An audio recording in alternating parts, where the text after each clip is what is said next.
What is up, guys, gals, and you awesomians and gamers, different shapes and sizes. It is me, Josh, Proxy, bringing you some NEX Machina today on the PlayStation 4 Pro. It's going pretty freaking awesome. Oh my god, it's so good.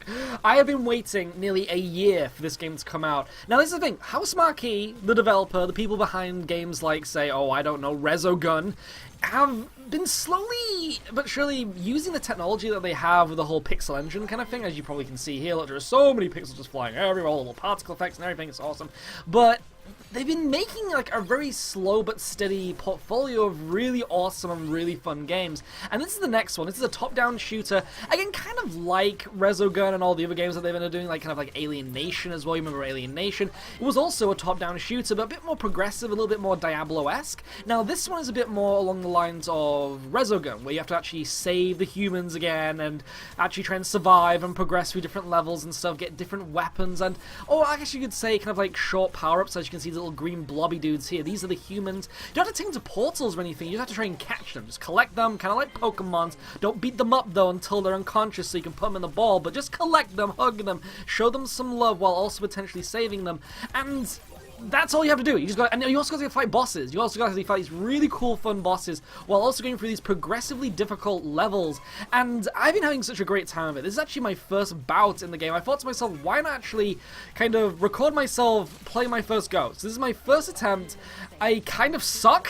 I'm trying to figure out all the buttons. So it kind of just basically plays just like all the other games that they ended up doing. Again, like Resogun, like Alienation with the dashes and the shooting and the aiming with the right analog stick. So it's all pretty much accessible and straightforward. I mean, if I can do this on my first go, you pretty much can too. And the fantastic thing as well is it pretty much shares all the button layouts to all those other previous games as well. And the really fantastic thing too is that they're actually bringing out another game very shortly as well, which is so exciting that they're actually bringing all these really cool games out, because this is the fantastic thing, is that while these games are obviously small, little downloadable games, they're actually incredibly fun and packing with content. That is the main thing, that there is so much replay value while going through this game, and all I can do is sing praises, just sing the glorious holiness of how fun this game actually is. And I highly recommend trying it if you actually have a PlayStation 4, especially a PlayStation 4 Pro, as you can see.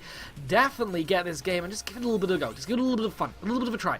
And you know, it's even just worth like a small amount of your attention, even a little small amount of your wallet, because it isn't even that expensive. It's like half the price of a like fully fledged downloadable game. Like a fully fledged downloadable game is generally about like what, £30, right? And so this is actually about £15, which is really good. And I ended up getting this actually with my £10 discount, which you got for, I think it was if you spend £20 on a game on the store, or you like spent like £20 in general on a purchase, you ended up getting like half of that back. So I ended up getting half of that back and ended up being able to purchase this game only on like £5, which is awesome. And so then I ended up waiting like a year for this game to come out, slowly watching that pre-order tick thing go down. And it's so weird waiting for a digital game to come out, you know, as a pre-order, because, you know, why?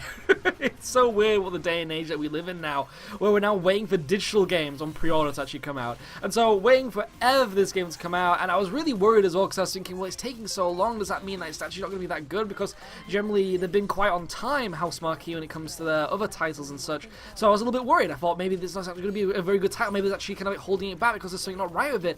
But obviously it was because they just wanted to polish it more. They just wanted to make sure they could make everything that this game could be what this game could be. And it's just so fun. I just love how you have like the standard gun, but then you also have that the Contra style kind of like spread shot. You also have your dash ability, which you can then upgrade to have like a triple jump ability as well, because you have a little bit of a cooldown to it.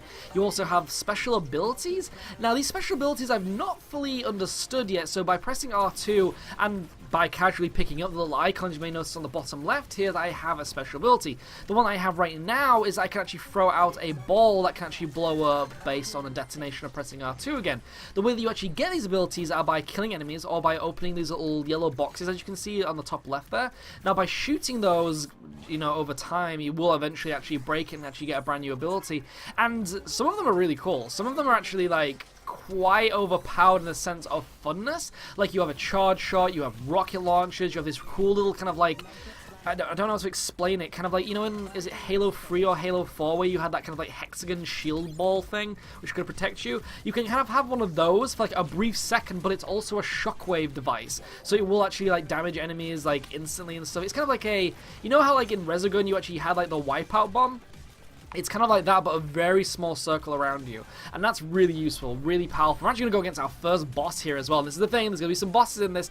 The game is pretty much a, how would you call it, a bullet hell game? The game is very much a bullet hell game. But we should be used to this by now. There you go, you just saw the shockwave actually. We're going to try and use it on this boss. It doesn't actually work that well. It does a little bit of progressive damage, but not too much.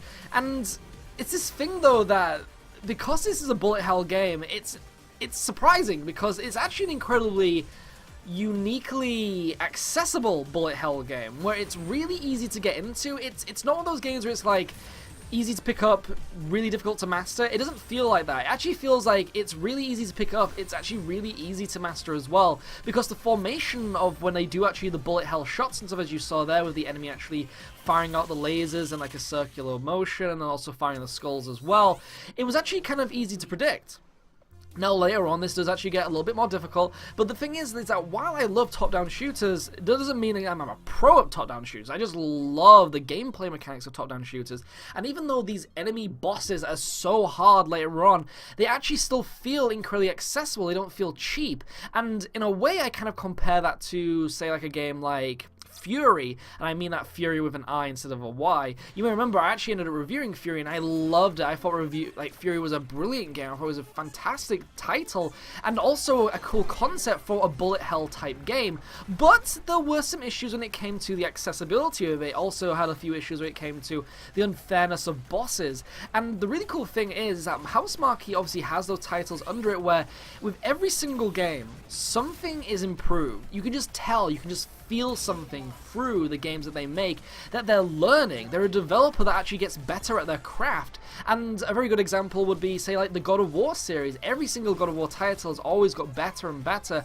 and you can feel that through, say, even a AAA game, like through Sony Santa Monica with the God of War series, or by, you know, a small indie, not indie dev, but, you know, like house dev like Housemarque, who are making these little titles that Sony obviously have a lot of confidence in, and they're so freaking awesome. They're beautiful as well. As you can see, the visual content is actually really nice. All the enemies look nicely designed. The main character is really, really cool. Kind of like a Tron slash like 1980s era like synth theme kind of thing going on with it as well, which I really, really like. And the other thing as well is that there is so much stuff going on screen, but it's actually really kind of easy to keep track of everything. And I was a little bit scared of that because initially with a lot of these kind of games where you have a lot of stuff going on and you have to try and concentrate on these little iconic little hero characters, which are the tiny little piece, this massive puzzle, you might actually be scared that you won't be able to follow anything. But the really cool thing is that the way that the camera works in following your character, and it's just some kind of feeling, there's just some kind of vibe that I'm getting from it. Also with the color coding with all the enemies, how the enemies are also kind of identified as red but also pink, while your character is kind of like the silver but also the blue. It's kind of really easy to identify where everything is going, while also allowing them to take advantage of that ability of having a lot of shizzle going on screen. Now you may notice here there are actually some enemies coming in trying to take down the humans. Now with that being said, even though I'm actually collecting all of these humans on the go, doing really well, you may have noticed that by the end of the chapters, the world, I believe these are the worlds, you see that there are actually a lot of stuff that I'm not finding, and this actually made me really curious. It actually makes me wonder how much further the rabbit hole goes when it comes to this game and its content, because it seems that there's actually a lot of humans I'm not actually finding, even though I'm actually saving all the ones available in front of me in these levels.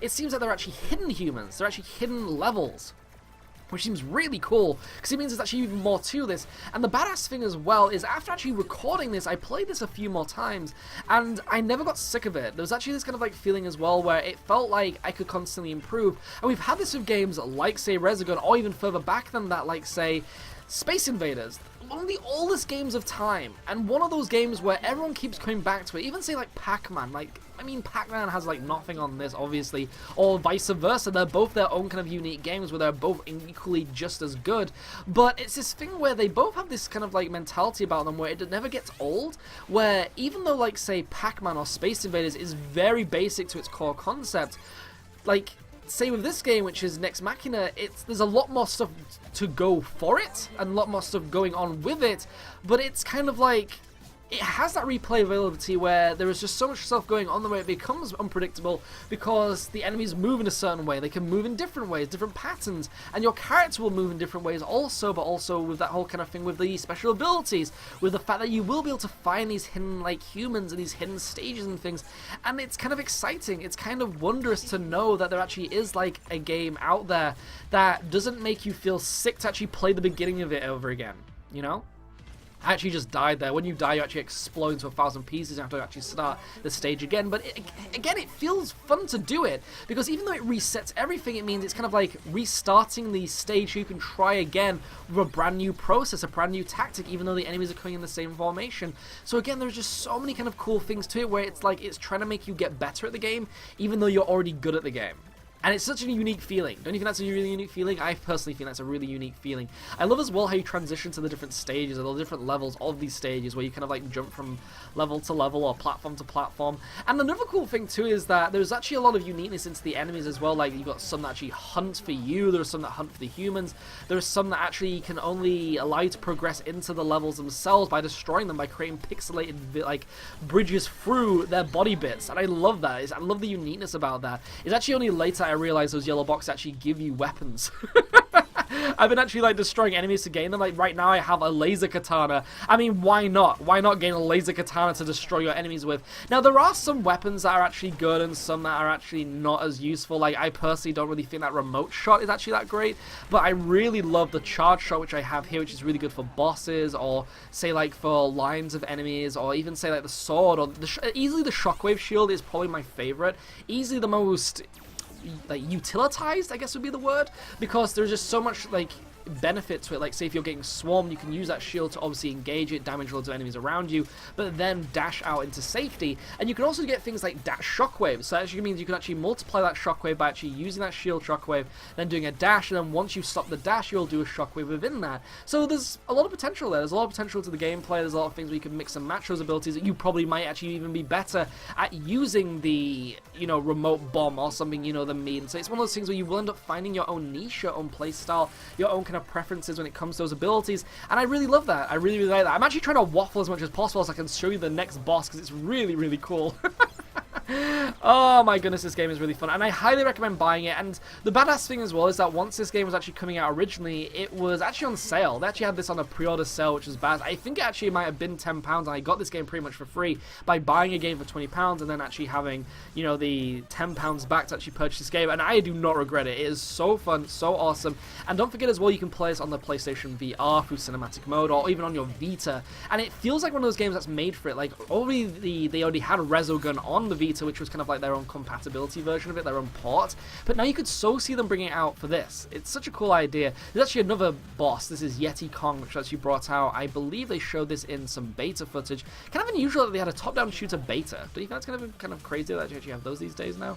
It's kind of weird. I don't know. I'm not too sure. But you can probably see the tactic here. You kind of actually end up shooting those turrets that it dispenses from the left and the right, and then you just, you know, focus on the enemy. Now it gets harder and harder the more you progress through its health, and that's kind of the fun about it. It's that it gets harder and harder the more you go. There are actually difficulty levels as well in this game, so it means that you can actually get even further challenges later on if you actually get better with the skills. But I'm going to let you enjoy this little bit of gameplay, a little bit of the music and stuff, because I have been waffling a lot. It has been me, Josh, again, Proxy, bringing you some NEX Machina on the PlayStation 4 Pro. I would love to know what you think of it in the comment section below, but I will see you all next time. Enjoy this little last bit of gameplay. Ciao for now.